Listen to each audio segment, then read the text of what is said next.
பண்ணுவதற்கும் ரட்சிப்பை எங்களை நாங்கள் கொண்டு செல்வதற்கும் தேவ தூதர்கள் எங்களுக்கு உதவி செய்கிறார்கள்.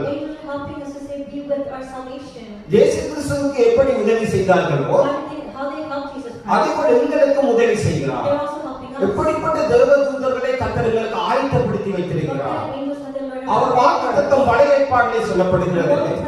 உன் வழிகள் எல்லாம் உன்னை காக்கும்படி உனக்காக தம்முடைய தூதர்களை நான் அனுப்ப கட்டளையிட்டிருக்கிறார் என்று சொல்லப்படுகிறது. அப்படி அவர் வாக்குத்தத்தம் கொடுத்து தானும் நடத்தி தம்முடைய தேவ தூதர்களை நமக்காக கொண்டு நடத்துகிறார். ஆகவே சோதனைகள் வருகிற பொழுது நாம் என்ன செய்கிறோமாக இருந்தால் நாம் சோர்ந்து போகிறவர்களாக இருக்கிறோம். இயேசு கிறிஸ்து வனாந்தரத்திலே சோதனை வருகிற பொழுது அவருக்கு வல்லமை இருந்தது, அதிகாரம் இருந்தது. அவர் ஒரு தேவ தூதர்கள் அல்ல, அவர் 12 லேவி கோத்திரத்தையே அவர் தேவனிடத்திலே கூப்பிடுவாராக இருந்தால் பிதாவான தேவன் அனுப்பி வைப்பார்கள். ஒரு லேவி கோத்திரம் என்பது 6000 தேவதூதர்களுக்கு சமம் என்று சொல்லப்படுகிறது.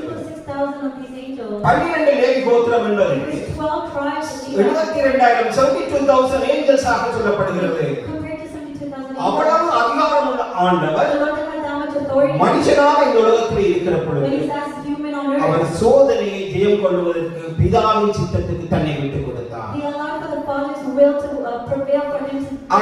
நமக்கு சோதனை வருகிற பொழுது நாம் தேவனை சார்ந்து நிற்கிற பொழுது தேவ தூதர்கள் நம்மை காத்து நடத்த நமக்கு பலம் தருவார்கள்.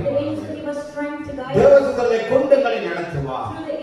அவர் பிசாசு எங்களுக்கு சோதனை கொண்டு வருகிற பொழுது நாங்கள் எதிர்த்து நிற்போமாக இருந்தால் பிசாசு ஓடுவான் என்று யாக்கோபு சொல்லப்படுகிறது.